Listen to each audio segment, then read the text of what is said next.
Welcome to the Alchemical Wellness Podcast. My name is Derek. I'm an herbal alchemist who specializes in biofield tuning and life guidance. My name is Raquel. I'm a holistic nutritionist and chef, as well as a wild pregnancy advocate and free birth keeper. And we are Black Bear Herbary. We're here to empower you to exist within the sovereignty of nature and transform your mind, body, and soul.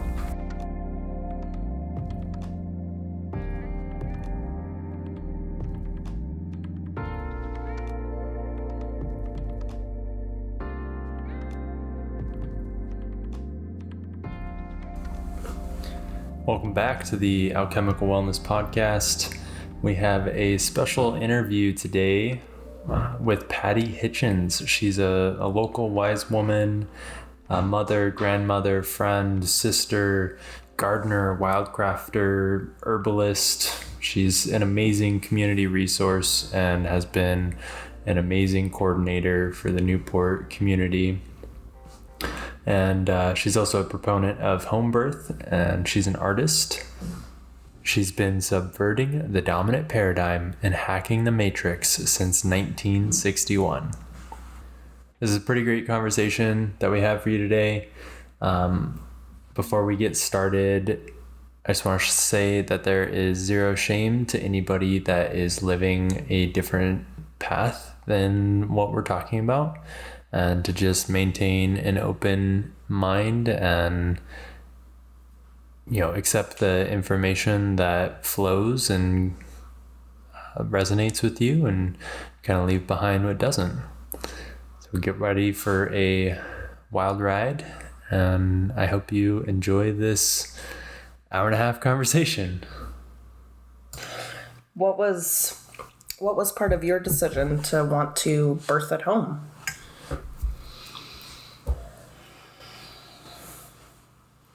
Because I wanted to have my own experience and be empowered by it.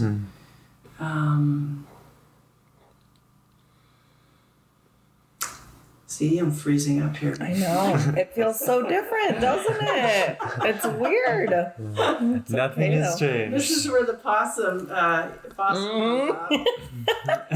love it.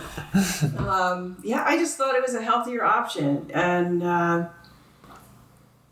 don't know if I should share this with the whole world, but it felt to me, I think I told you this when I saw you last, that birthing in a hospital would be to me like taking mushrooms or LSD and going to visit the cops. Yeah, sounds awful. Yeah. So maybe it had also something to do with having been hospitalized at the age of 7. All the lights and the things that are just, you're tossed from bed to bed and pushed down the hall, and it's just, you don't have any sort of control. Although control probably isn't the best word to use here as far as birthing, because you don't have any control. Yeah. It's like this other power takes over. It's just, it's this ancient wave that comes through. Oh, that's cool. And instead of power or control, it makes me think of, authority. It's like it sounds like you wanted to be the authority. Yeah, that's a better word. Whereas in hospital, we are giving up our authority to, quote unquote, those who know better. Yes. So, yeah. I love that, though, the ancient wave that courses through you. That's beautiful. And there's a remembering that happens. It's hard to explain. It's like I'm in this experience. Nothing else exists outside of this. And for some reason, I'm remembering that I've done this before somehow. I know how to do this. You're tapping into the ancestral rivers that are within you and within your energy. I love that. Yeah. Yeah, it was... trippy. Yeah. There's this whole concentric vision of the mothers before me and the grandmothers. Wow. Yeah. I love that. That's really cool. So magical. Yeah. Yeah. And I think if we could maybe hear more of these stories, it's like, why is there so much fear around this process? And maybe we're just not hearing enough of these stories, I mean, had you heard of that before you conceived at all? Or what kind of helped you break that societal fear? Oh, probably being in bookstores and seeing books written about home birth and really not wanting to do things the conventional way. I just knew that there was a different way. Yes. And I wanted the experience. Yeah. I love that. Yeah. That's a powerful statement too. I think, when we subject ourselves to that authority, we are giving up that experience, and of course every woman will choose what's best for her. And, in our discussion right now, it's like the experience that we want is not to be subjected to other people's hands or drugs that numb that experience, because that experience is what we're after. Exactly. Yeah. So I'm very proud of that I got to own. Yes. Both times that I birthed at home, I got to own it. I love it. You chose that. It's a lot of work, for sure. Mm-hmm. And you're in a whole different dimension.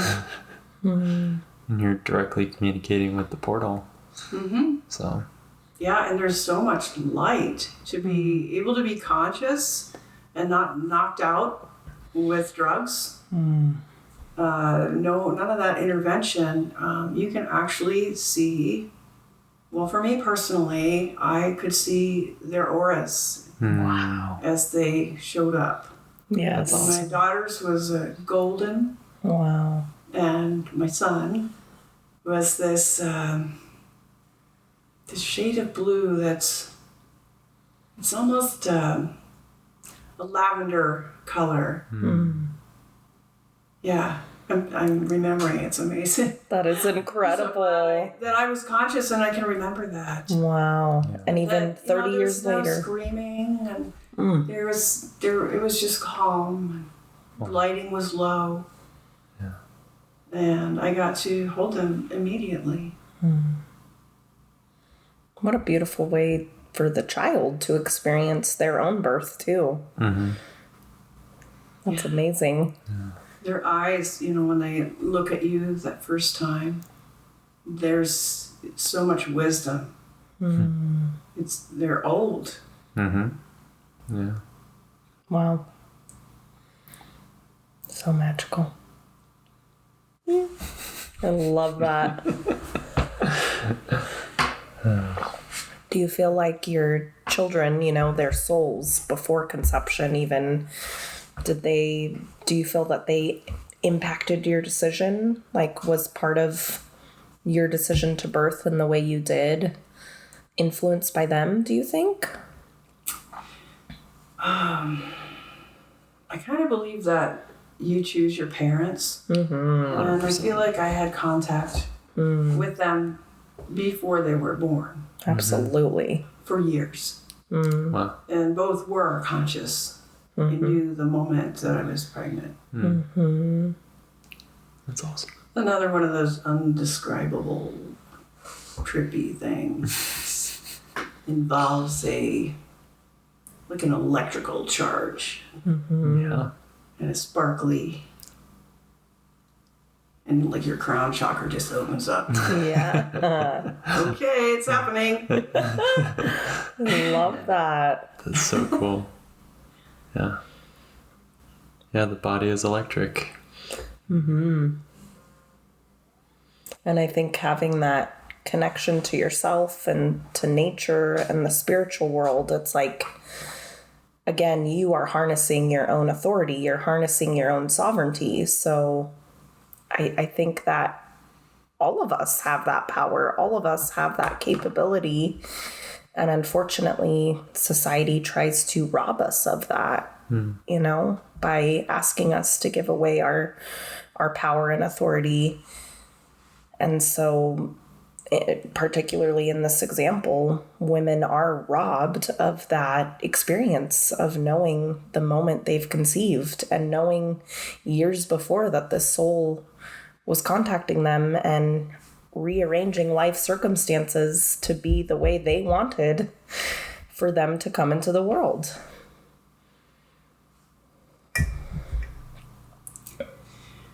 Yeah, I feel sad for all the mothers who didn't get to have the experience that I had. And I wouldn't want for those mothers to feel bad because of the style that I chose. Of course. It's just what people know and are accustomed to.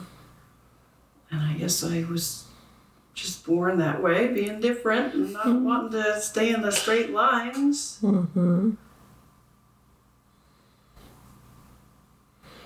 And I think by shining your light in this way and living the way that you're living, it gives others permission to do the same, you know, and it's hard sometimes to stand in that authentic truth. And, you know, I feel that too. I don't want to hurt anyone that chooses differently or that didn't know.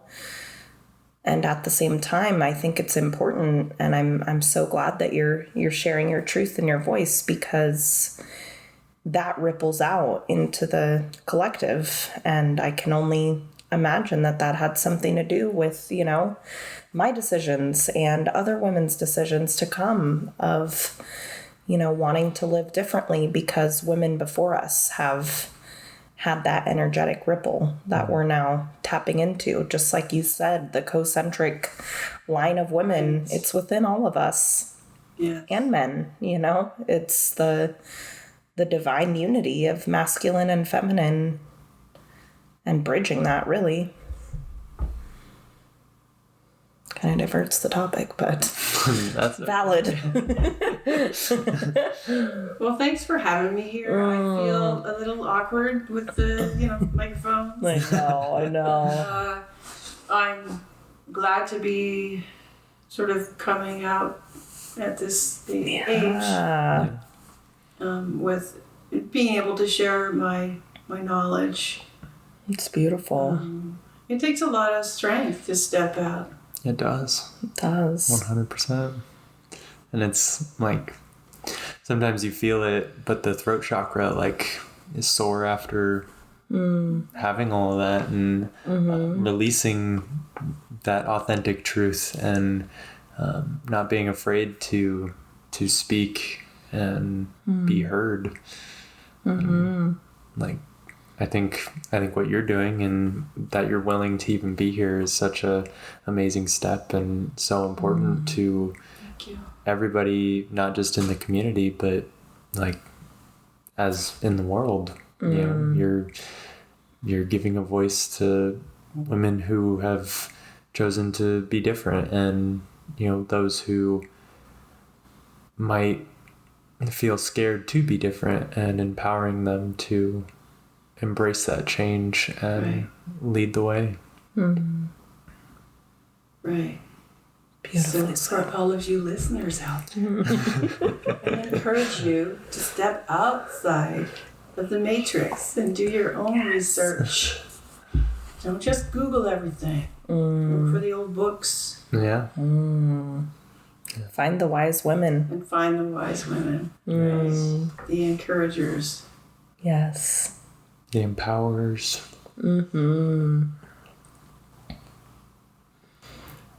Yeah. Yeah, and I feel like that's what energy is, right?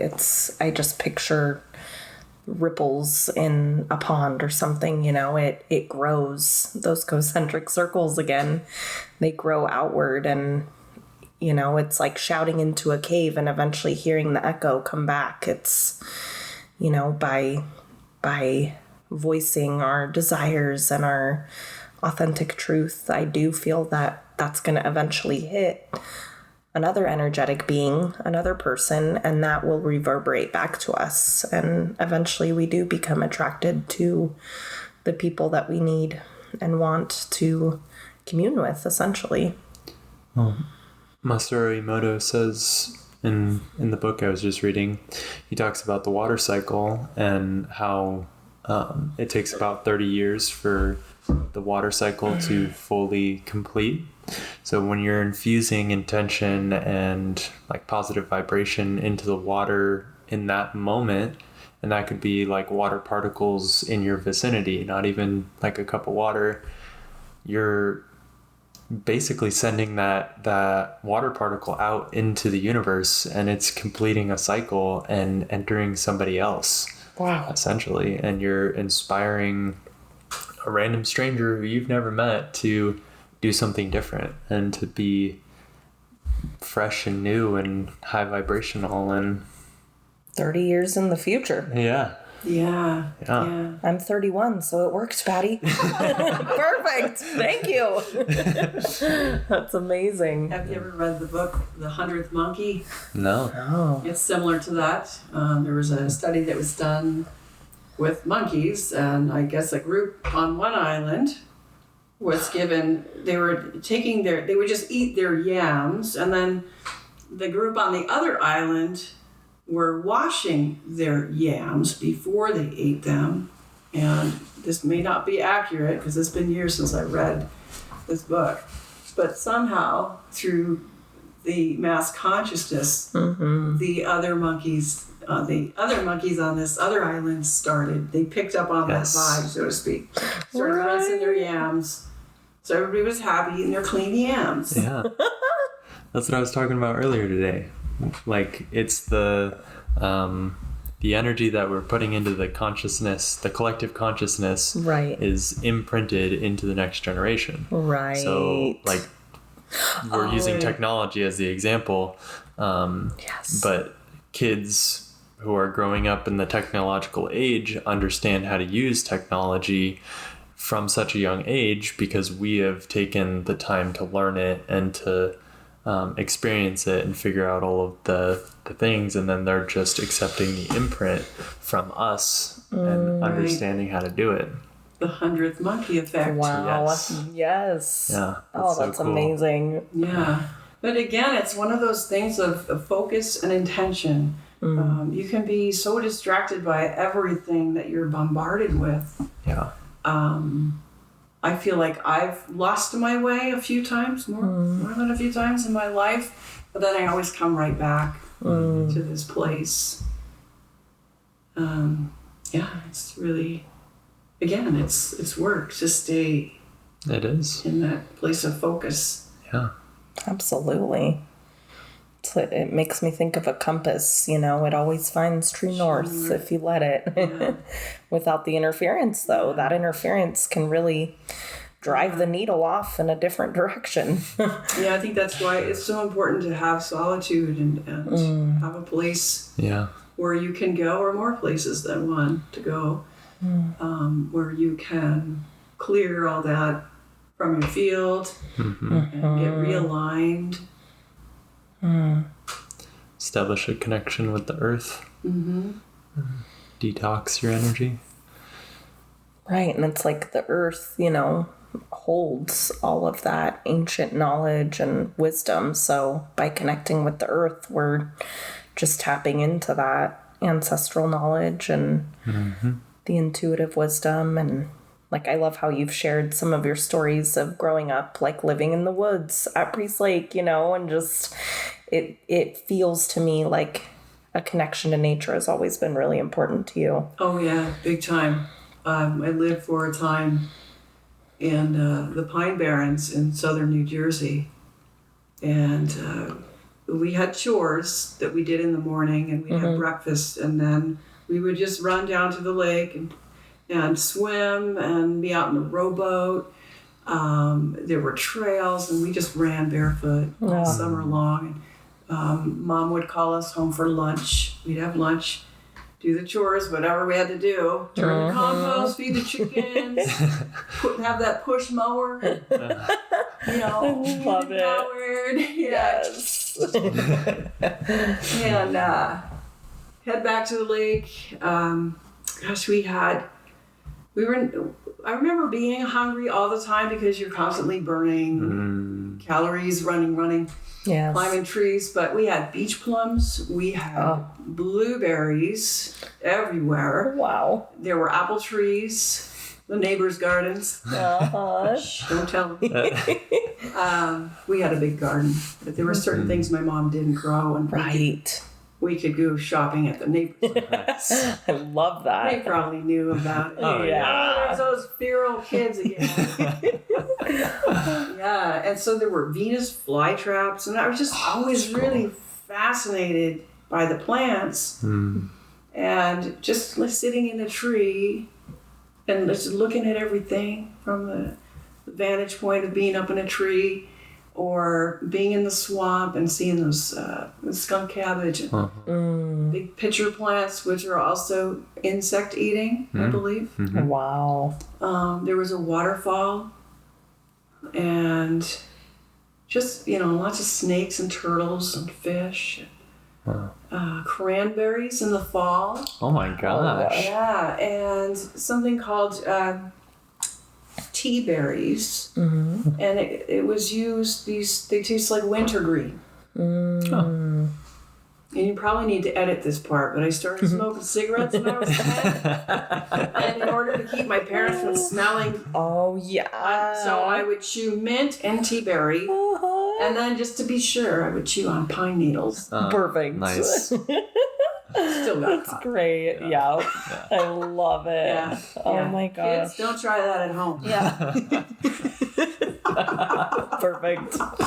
Oh, it sounds so magical though. Yeah. Yeah, and I remember feeling nauseated from Yeah. and the mint would calm my stomach. So, Wow. and we had sassafras trees. Uh-huh. And I built lots of forts, and there were all these sassafras saplings. And I remember digging down around the roots and pulling out the root, and it smells like root beer. Right. Yep. And then the leaves had 3 different shapes, and one of them looked like a mitten. Wow. And so if I pick a twig off the tree and rub the outer bark off and smell it, it's like fresh lemon. Wow. So you get your root beer, you get your lemon. Dang. And then I remember I had like 3 forts going, different places. And I'd collect lilac blossoms, put them in a jar, and add water because I would somehow, I was making some kind of medicine. Yeah, absolutely. I was learning a lot. That's beautiful. Like after a while, it would just be this brown mass. Compost. Yeah, it's composty. Yeah. I love it. Where's my flowers? There was that brown goo in there. That's incredible. Yeah. The best school and playground. Yeah. That's incredible. I think I was really lucky. It's before technology, and the place was called Bamber Lake, and it was fairly uninhabited. In the summer, the population grew, and those were the summer people, and they were the city people, and we were the feral kids. And and then in the winter, we would ice skate. Oh, Nice. fun. Yeah. Wow. Yeah, so being outside and being close to the land, it's always been my favorite. It's incredible. It's like a quantum time phenomenon that happens because I can remember being a kid and spending hours outside, having to be told to come in. Yeah. And I don't know why it's so different now, I mean, yeah, we could say technology or, like you said, even the interference, the distractions, but gosh, I just loved spending hours outside in the forest, and yeah, the forts were just the best thing ever. Remember And tasting plants? I think I was a little hesitant of some, I think some fear was implanted in me though. Yeah. From a young age. I didn't have much of a guide, I guess, for kind of communing with the plants. I do remember specifically tasting honeysuckle, you know, and like loving that. And that was like, I was told was okay. I think as far as my own authority, I can remember, chewing on like dandelion flowers, clover, like some of the ones that now it's like, wow, yeah, those are safe and medicinal and wonderful. And it just happened to be what grew around here, you know. And I remember tasting lupins also. It's starting to come back to me, actually. I think I did taste some plants. Yeah. You know, because there were a few, I can't remember quite which, but it must have been maybe dandelion, something that I tasted that was real bitter. And I thought, whoa, never again. Not that one. What's interesting about the bitters is like our culture as a whole wants sweet all the time. Yeah. And so many people have stomach or intestinal issues and they take antacids. And with the dandelion, the bitterness, it's really, really good for us because it makes those juices start flowing. So incredible. Yeah. So, the bitters are an acquired taste for sure. I remember eating ants. They taste crunchy and they taste like pepper. Oh, really? Yeah. You too? We would have like pizza days on Fridays at school or something, and we'd go find the pile of ants and we would flip our pizzas onto the ants and then eat the pizza. That's amazing. Awesome. Yeah. Wow.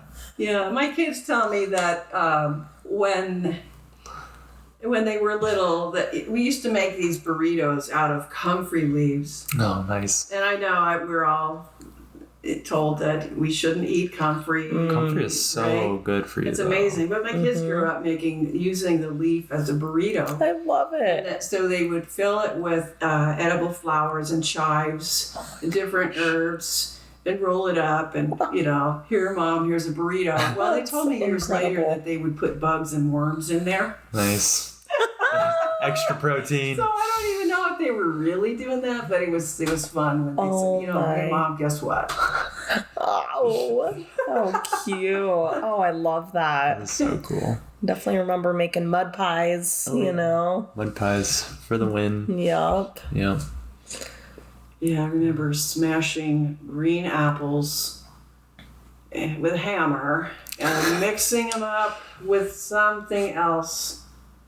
It's just like dried leaves or something. And it became, I had this, you remember those big dolls that are like this tall? And their eyes are kind of creepy. Like, they open and close and like one would get stuck and knock her in the head to get it to come back. And she had like originally come with this bottle, baby bottle. So she had this little rosebud hole. So I take a stick with this concoction I'd made from smashed apples and leaves and take it on the end of the stick and stick it in a little hole and I'm like, come on, eat some, baby. And then after a while, some time went by and I brought the doll back in the house and it was oozing. Oh dear. Nasty smelling stuff. And my mom was like, what is that smell? It's that doll. What did you Oops. I think she eventually like popped a leg off and it was like, there's like compost in here. What is that? I think you gotta just make a nice warm place for her in your porch. Keep her outside. Yeah. And she used to say that she didn't like doing my laundry because when it came time to clean out my pockets, it was full of bugs and plants. So my Aunt Beverly took me to some sort of rummage sale, and I picked out a purse. She was encouraging me to pick out a purse for my bugs. Oh. So I had a bug purse. I love it. Nice. Go Aunt Beverly. That's awesome. Oh my gosh. I love that. Yeah, I still remember. It was a big boxy shape, and it was a handbag, so you put it Perfect. over your arm, and it had this big metal clasp on it that had some kind of a rhinestone. And I just click it open. That's awesome. Clicky noise. Yep. You gotta get the bugs in there. Yes. I love that. I feel like that, maybe that's why practicing herbalism feels so good, because it's like the making the decoctions and making these, creations, and it feels so normal and natural. And I mean, I know we're all in our own unique wavelength, the three of us here, but, I wonder if I kind of feel like all kids had that experience, right? I think we're all born with it, and it gets trained out of us. Yes. And we get so conditioned that we need to go learn that Christopher Columbus discovered America, or how to line up to go to recess and line back up to come back. Now it's time for science or whatever. But yeah, when I play with herbs or when I'm in the woods, I'm connecting with the person I was when I can remember as far back as 4 years old. Yeah. Being able to be outside. My mom was just, there were 4 of us, so okay, go outside. Go outside and play. So I connect with that inner child when I'm playing with the plants. That's awesome. I love that. And the spirit of the plants, they have so much to teach and to give, the wisdom that they give. Yeah, connecting with the spirits and allowing the plant to tell you what it's good for, and yeah. Yeah, I love it. I love to sit someplace and just look around, like by the river in Fairport. I used to live out there, and there's a beach that I go to, and I look at the plants that are growing just above the water line, and I wonder, why are you growing there? What is it about the conditions that make it so perfect? And then if you're up on a hillside and you can look down over the trees, where the water is. Yeah. Because there's a vein somewhere of water, and that following that vein or creek or whatever are the willows and the cottonwoods, and the horsetail. Yeah. But nettles, nettles, they like swampy areas, but there's also places you come across. Oh, yeah. In the woods, and perhaps some rancher cleaned out his stalls and drove down the road 20 years ago. Or maybe somebody cleaned out their pond and took it up the road and dumped it into this. There's this place down the road from me, and there's definitely this mound. And I walk up there a lot, and the first time I noticed the nettles growing on it was as the sun was going down, and these nettles were just like calling to me. They were like glowing. I was like, what is that? Amazing. Do some bushwhacking, and go up there, and it's like, holy cow, look at all these nettles. Oh. Yeah. So it's a high dry spot, but it has enough source material to still keep growing. And then there's a spot up behind me that's a wetland, and the nettles are all up in there in the upper story. Oh. So magical. Yeah. It's like plants follow rules, but they also really break the rules too, Yeah. They have their desired habitats, and they are not afraid to just break free from that too. Yeah. So much we can learn from that. Yeah. It just reminds me of how we were talking earlier about, kind of having the 1 foot in the system or the world, and 1 foot out, 1 foot in your own, call it rebellion or reality. Yeah. I used to tell my kids, you need to straddle ordinary reality and non-ordinary reality. That's good. I like that. It would be nice if you could just not have to be in the ordinary reality that we all know, or we call the Matrix. Right. Yeah. Yeah, I dream of unplugging, you know, from that entirely. But then sometimes there's a lot in it that I can be really grateful for too, you know? And like these fabulous minds. That's what I was thinking. Exactly. The ability to speak and, you know, to know that we can share that and connect and commune with others. And it's amazing. And there's so much, you know, that I am grateful for within. And just like you said, children choose their parents. We've all chosen when to be born, when to exist. We're here at this time for a reason. And maybe we are here to help bridge the gap, you know, from one existence to another.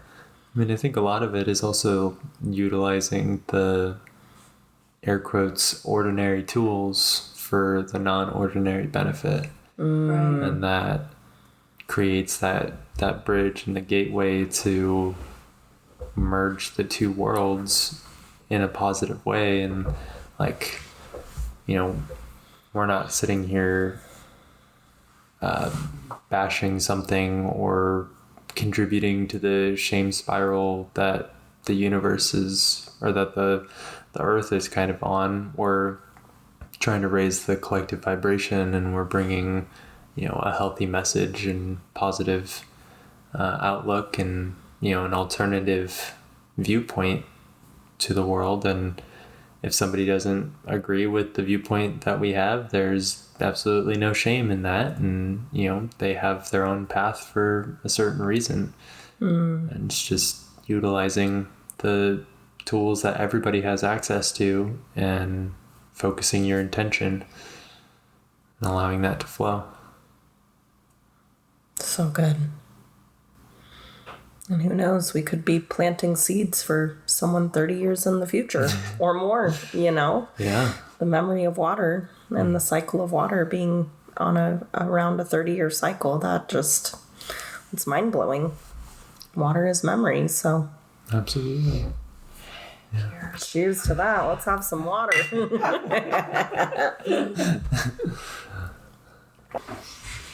So I feel like you may be doing some editing. Oh, yeah. I'm not we worried always about do it. this. Yeah. We stop. We talk about other stuff. It's at some points I have like this almost terror, this shaking feeling, like I'm exposing myself. And, so it is. This is. Yeah, I proud can of do hard you. things. You can do hard things. So proud of you. We do. That's our favorite mantra. It is. With the 5-year-old. Yeah. And even she says it to us. She does. When we're struggling, she's like, you can do hard things. Like, you're right. Thank you. You know, we'll be having some feelings, and she's like, I think you're having some big feelings right now. Yes. You're right, we are. Yeah. Darn tootin'. Bless her heart. So did she ever have big meltdowns? Oh, yeah. Yeah. Oh, yeah. Yeah, I just made sure my kids were safe when that happened. Yeah, it was inconvenient sometimes. And I was tired or trying to do something. And yeah, that's another area where, you know, people are so judgy. How can you let your kid do that? You know, she's controlling you. It's always the control. Manipulation. Everybody's high on the idea of manipulation. You know, people pleasing manipulation. All right. And like, how can we manipulate this situation so that it benefits me? And it's like, children don't understand that concept. They're not manipulating you. They're having a need. Yeah. They're trying to get a need met. Yeah. Exactly. They don't know how to regulate their emotions yet. Yeah. Do you remember Mrs. Nichols, the kindergarten teacher? My sister had her. I picked her for Forrest.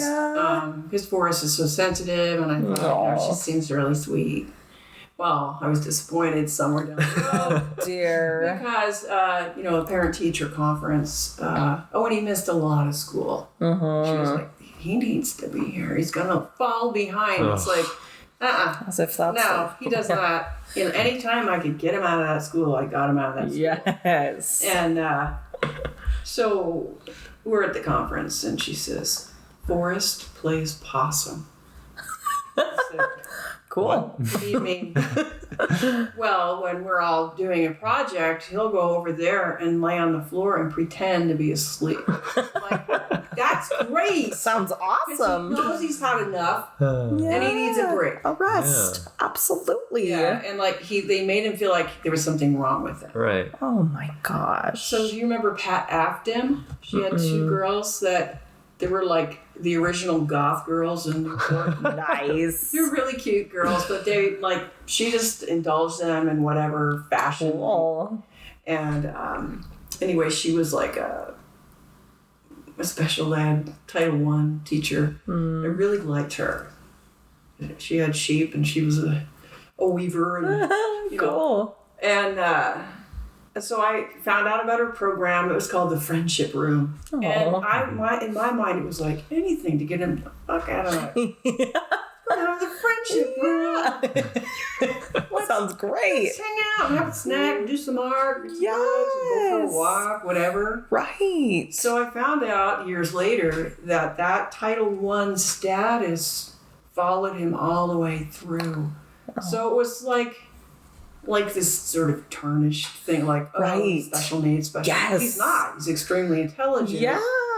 Gosh. And every time there was a conference or a report card, it would somehow that would come up. And as much as I would call or go to the office and say, I want to take it off of this, they would not take it off because they get money. Right. Oh my goodness. Yeah. Whoa. Yeah. That's bizarre. Yeah. And he was the one, when he was like second grade, I think, to get outside for recess, you had to walk by the gifted room. Oh. And he would be like, what goes on in there? Yeah. Like, so Same. If they're gifted, what am I? Mm-hmm. See, he did actually qualify for the gifted room. And he was like, I don't want to go in there. Yeah. It's like, it's more work. Right? Smart. It's true. Oh my gosh. Yeah. Wow. That's wild. Yeah, the labels, Oh. How can we categorize you to make money off of you, essentially? Wow. Yeah. Yeah, and there's different campaigns like the DARE program. And, okay, kids, these are drugs. This is how you do them. Yeah, exactly. Don't do them. Yeah, exactly. Here, have a big lollipop. Yeah, exactly. I remember the kids coming home, they had all this candy. And they were laughing because they were so sharp about their knowledge. And that's the thing, is like the straddling of those worlds. It's like they learn from me at home and then have to go get conditioned at school.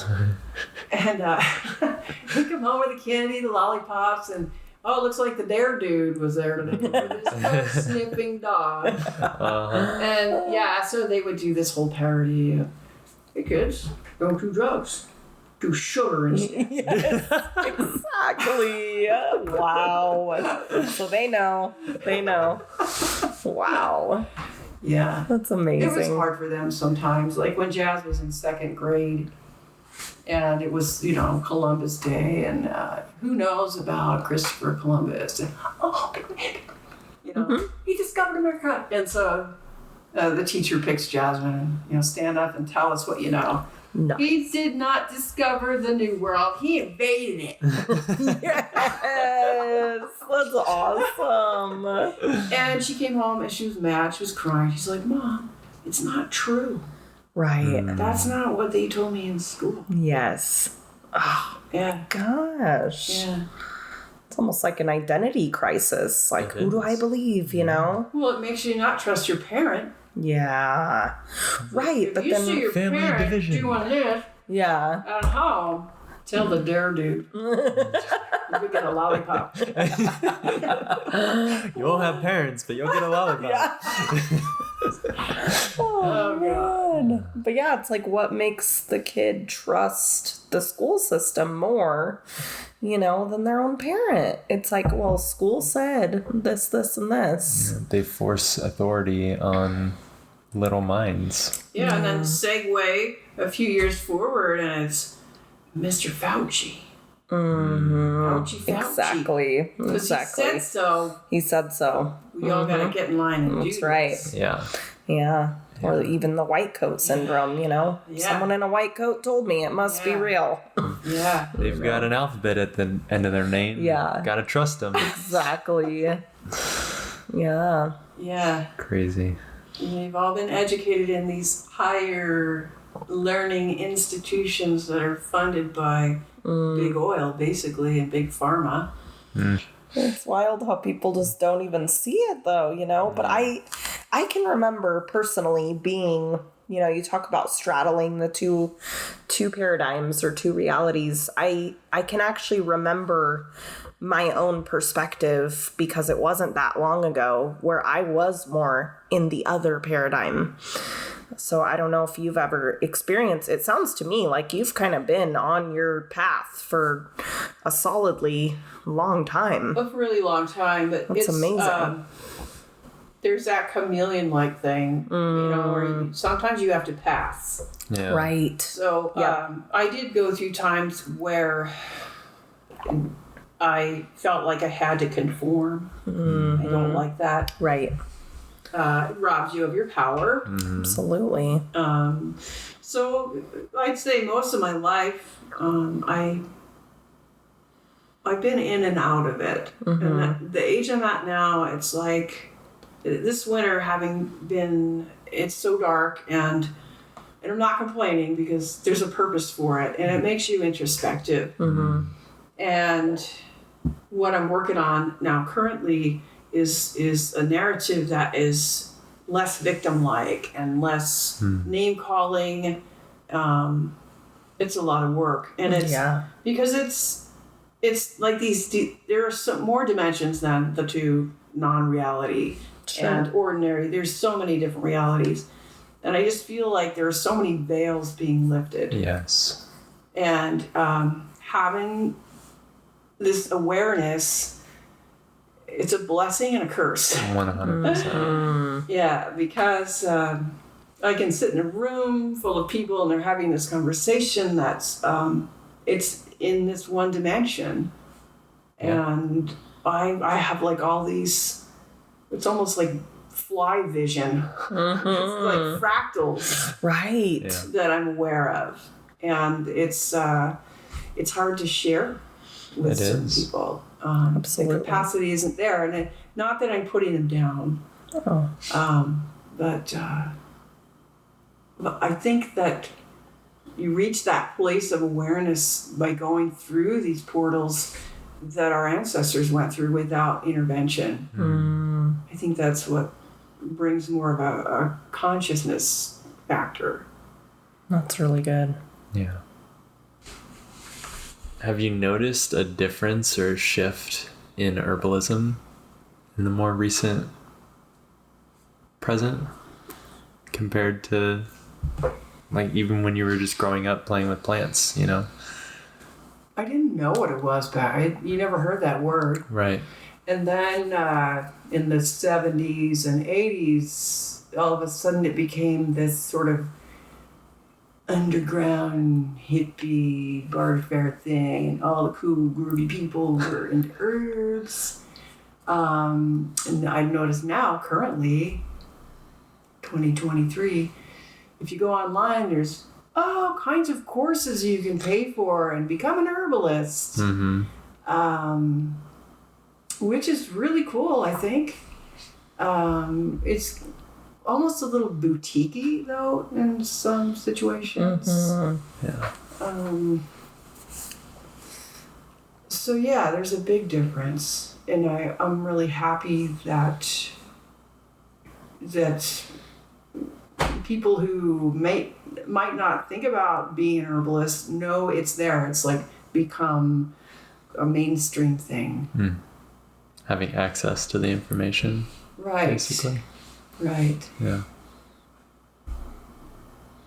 That's a great way to put it. And I think kind of to go back on talking about the titles or the letters after your name, you know, I think so many of us are conditioned to think that it's kind of that imposter syndrome. You know, we're conditioned to think that we need a structured course to really know and understand about plants. I've fallen to that many times. A lot. You know? And that has stopped me a lot in my life is, who do you think you are? You didn't go to Harvard. You didn't go to Princeton or go to the big medical schools. And I actually do have a master in herbology, but I've never told anyone until now. Wow. That's awesome. That's amazing. Actually, that's not totally true. I think it is. So I've told some people, but it's before. I'm sure people had computers back then. I didn't have a computer, and back in the day, you would take a correspondence course. So I was raising my children. I was volunteering at several different things, working every job that came along. Wow. And I took a correspondence course through the Emerson College of Herbology out of, I think it was Ontario. It was somewhere up in Canada. And so I had the book, and then they send me all of the lessons. And I had to answer those lessons, do the studying, do the recipes, and then send back my results. It was a 2-year course, and I finished it before the 2 years. So then I got my certificate in the mail, and it's in a box somewhere. Yeah. Cool. And I always felt, my daughter was so proud of me. Mom, you should frame that, put it on the wall. Because I felt like an imposter. Like, wait a minute, that was too easy. You know, like I always wanted to go study with old wise women. And look at me now. Yes. And learn actual hands-on and just get that confidence of having somebody physically right there next to you as you're working.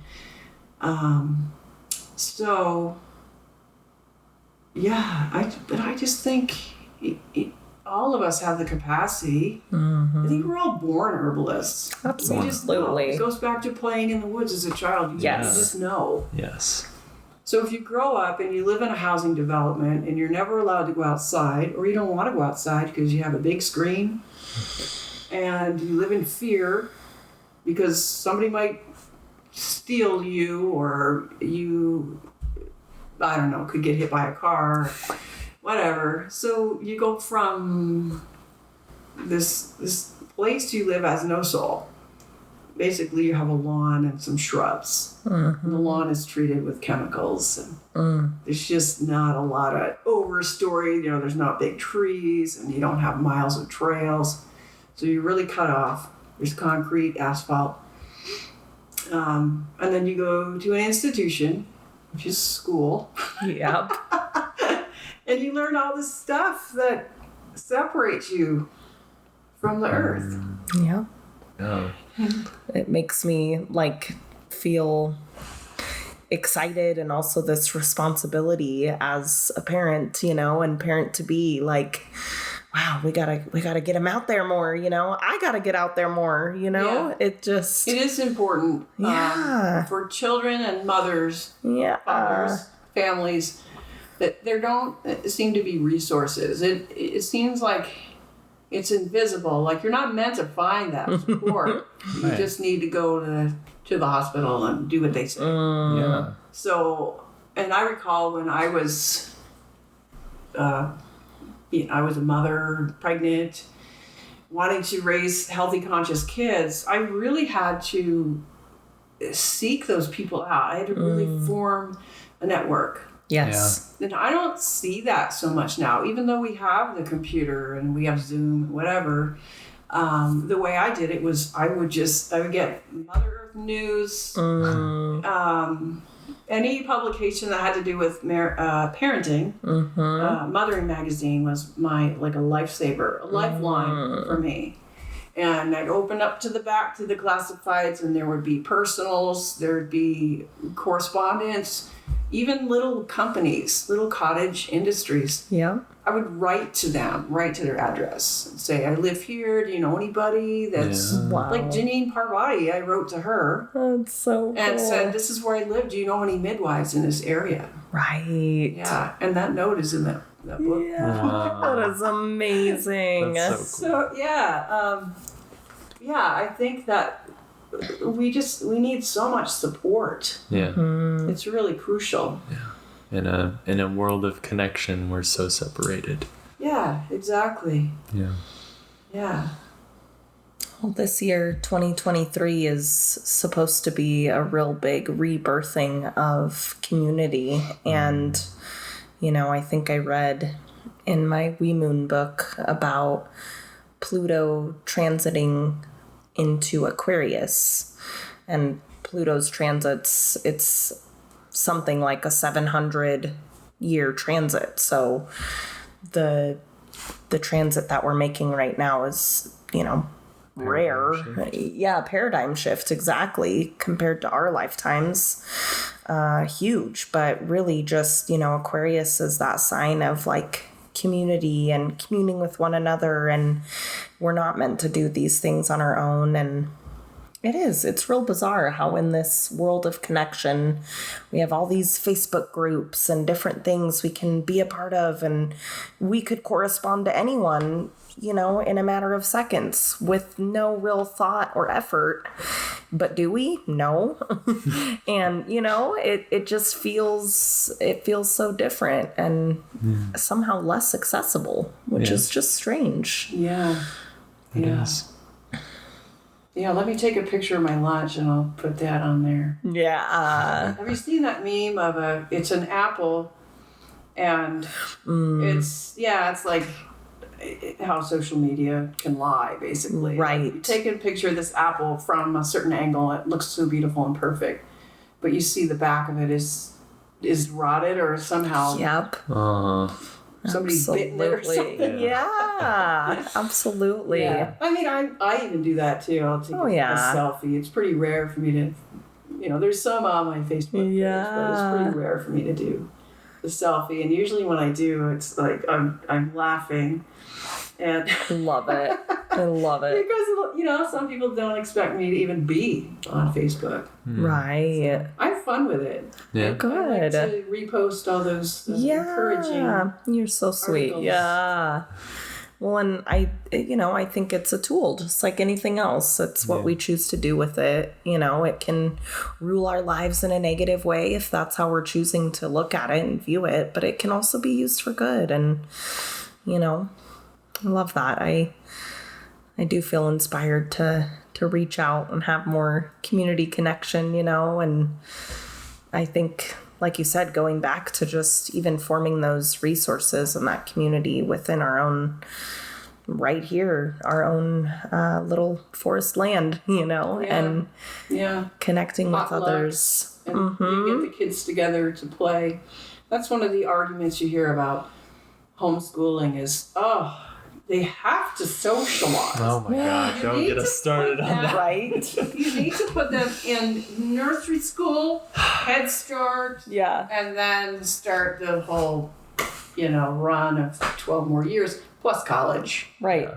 Of course. Can't forget college. But yet, in school, I know I for sure was constantly in trouble for doing what? Socializing. I constantly got in trouble for talking in school.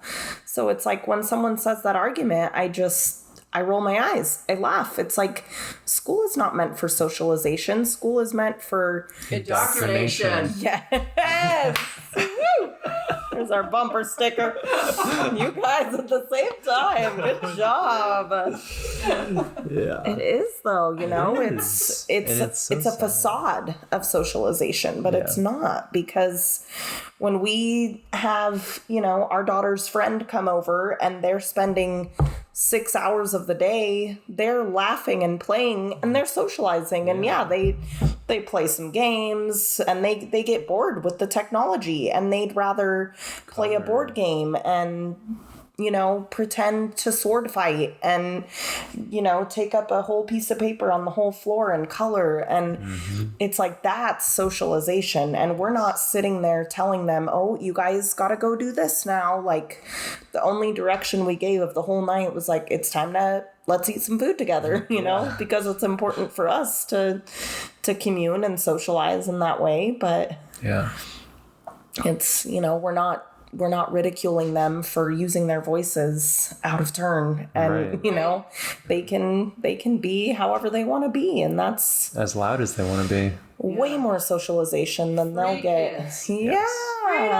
Freedom. Yes. Absolutely. We will not no. comply or consume. Yes. Amen to that. Now that's a sticker. The 3 C's. I love it. Civilization. Oh man. So good.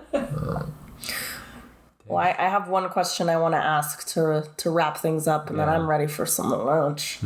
But I want to know, Patti, what is your favorite plant? My favorite plant. It's hard to choose. You can give multiples. It's hard to choose. I mean, you have a master's in herbology, so that must be even harder to choose. Because I know about them all. I have those letters out. That's right. No. Right now, currently, it is marshmallow root. Ooh. It's a good one. Because it's so moisturizing. And a girl my age needs all the moisture she can get. I tell you. Moisturized and in your lane. You go, girl. Love it. Yeah, the other one, I have to say, this is a shameless plug for you guys, is the Black Bear Herbary Fire Flower blend. Yeah. So good. And I let it steep. I make it strong, and I let it just brew overnight. Yes. Love that. And I was, for a while, putting just a little bit of lavender honey or rose petal honey in there. But now it's unsweetened, and I can just really, I can taste every herb. That's so cool. The calendula is real tannic, astringent. And the clover, it's like honey. Oh, yeah. So why put honey in it, right? Yeah. So it's very subtle honey. I love that. So, and it's a really good blend. And so I make that with hot water in a teapot. And then I use a quart jar. And I do the cold infusion of the marshmallow. Ooh. So that sits overnight right next to it. They're buddies. Genius. Hey, we're going to get together. Love it. So I strain them out, and then I mix them 50-50. And sometimes I drink it all in the day. I usually drink most of it during the day. Yeah. Make fresh pots at night. Yeah. So, let's see, in the summertime, I like cold nettle tea. Ooh. Nice. And I went to the dentist a few years ago, and the hygienist was, scraping the stuff. I hate that. And then they take the tool and they wipe it on a little piece of gauze. So she's looking at it, and she holds it out to me. She goes, I've never seen this before. It's green. Green stuff. Awesome. And I said, oh, that's probably just from my nettles. She goes, what? You like stinging nettles? I said, yeah, I make tea. I dry it and make tea. And she goes, I can't believe that. You stinging nettles? Like, yeah, you should research it. Right. It's like mega vitamins, minerals, vitamin D. Plus, it turns your teeth. It's lovely. Actually, that's, I'm exaggerating. It's just a tiny bit. Love it. That's so great. Don't let that stop you, people. Yeah, exactly. Exactly. You left with a clean bill of health, didn't you? From the dentist's office. Your teeth shouldn't be white in the first place. Yeah. Your bones are not white. Wow. We are sold that. Yeah. Yeah. White picket fences, white teeth. White teeth. You know, it's all an illusion, everybody. When you have your period, make sure you wear white pants. Good and Lord. Lots of. Yeah. Amen. Amen. Like here and there. I love it. I can do all the stuff that guys do because exactly. I'm hiding the fact that I'm having a menstrual period. Like that I'm creating. What's the shame? Yeah, life-giving blood. Yeah. You know. Yes. It's wild. Yeah. One of somebody I know from the school I went to in Spain, the holistic midwifery school, she was starting this project, and I've meant to follow up and see like where she went with it, but she started this project of basically having women photograph their stains, their stained underwear or their stained sheets.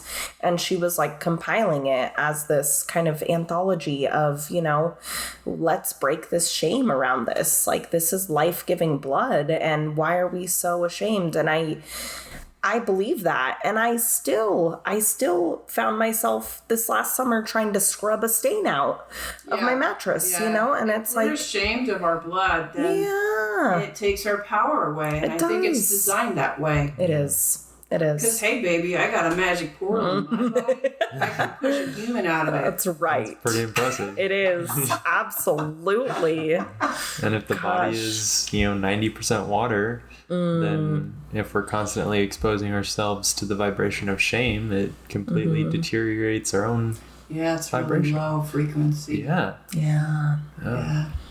Was it in the Hotto book? What was the parallel They didn't have emotion of shame? They didn't. No, they didn't have the parallel chart. Where did I read that from then? In here? That was in there, yeah. Oh. There's another book. I think it's called Power versus Force. It talks about the vibrations of our, shame or anger. It'd be like shame versus acceptance. Right. Living in the vibration of acceptance and maybe not even acceptance, but like authenticity or truth. Yes. Like shame versus truth. That's awesome. I love that. Yeah. Because what we're referring to is, it was a part, I guess, in this book, but referring to Dr. Masaru Emoto's work in Hotto, which is the Japanese term for vibration. And it's actually an acronym. Healing and discovering ourselves. Yeah. So cool. But I don't think is it? Well, that's what it said in here. Oh, really? I'll try to find it, but... Anyway, sorry. No, that's okay. Pregnancy brain, I lost it anyway, so if you have it, keep going with it and I'll find this. I don't know. Because your body's busy making a baby. Just so busy, just working away. Actually, well, this is a total tangent, but my cousin brought up pregnancy brain being like a gift, actually, and how, your brainwaves literally change during pregnancy and mothering. And it's for a purpose. Of course it is. But, you're meant to feel into the intuitive, feeling, emotional, nurturing side rather than to be dominated by that logical side. Right. It makes so much sense. Yeah, I feel that as I enter this time in my life, being a crone, it's similar. Right. Some people might call it something else, but it is frustrating at times because, that was my favorite book. I can't remember the author, and it's really important. Right. Because there is so much to remember. So much. You think there is so much. Yeah. Yeah.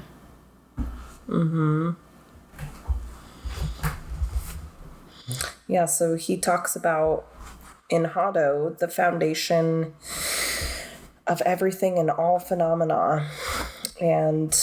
But he shares, Dr. Emoto shares that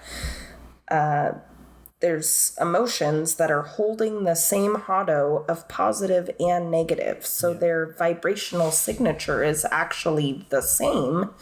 Like if you look at how it structures in crystalline structure in water or something, like Well, maybe not like that. Is it the same, or is it that they're opposites and they cancel each other out? Well, it says right here are some of the emotions that share the same hado of positive and negative. So, for example, they're saying you can neutralize the vibration of the negative or positive emotions. So, for example, sadness has the same hado or vibration as aluminum. So what they're postulating is that in the case of someone feeling lonely or sad for a long time, he or she attracts aluminum because that sadness and the aluminum are of the same vibration. Aluminum is one of the big causes of Alzheimer's. So when we feel lonely or sad, we can do something fun to cheer ourselves up. As such, we will stop attracting aluminum. That's why fun is my spiritual practice. Yes, I love that. So good. So good. More fun, always. I love that. Gotta make it fun. Gotta make it fun. Sometimes that's work. It can be, you know? Yeah. That's true. Coming back to that consciousness again, to make the choice to make it fun. Mm-hmm. Yes. It's easy to get stuck in that vortex of negativity or loneliness. This winter, I've said that a few times. Oh, I feel so lonely. But I think it's important to get it out there and say, yeah, okay, this is how I feel. Absolutely. So how can I bring myself back to my senses? Right. You got to honor the emotion. Find joy. And yeah, so I've been doing a lot of walking. Yeah. That's so good. Reading. It's so good. Laying in bed with my cat. Sounds lovely. Yeah, so good. She makes me laugh. I love that. Oh, that's so good. Thank you so much for listening and being a part of the Black Bear Herbary family. You can find us on Instagram, Facebook, YouTube, Spotify, and online at blackbearherbary.com. Sign up for our newsletter to get teasers about new podcast episodes and special discounts. We offer consultations to help guide you and provide you with information as you move through your alchemical wellness journey. And if you're looking for ways to support this podcast, we've got merch available on the website, or just simply send it to a friend or family member and have them give us a listen. We hope you have a transformative day.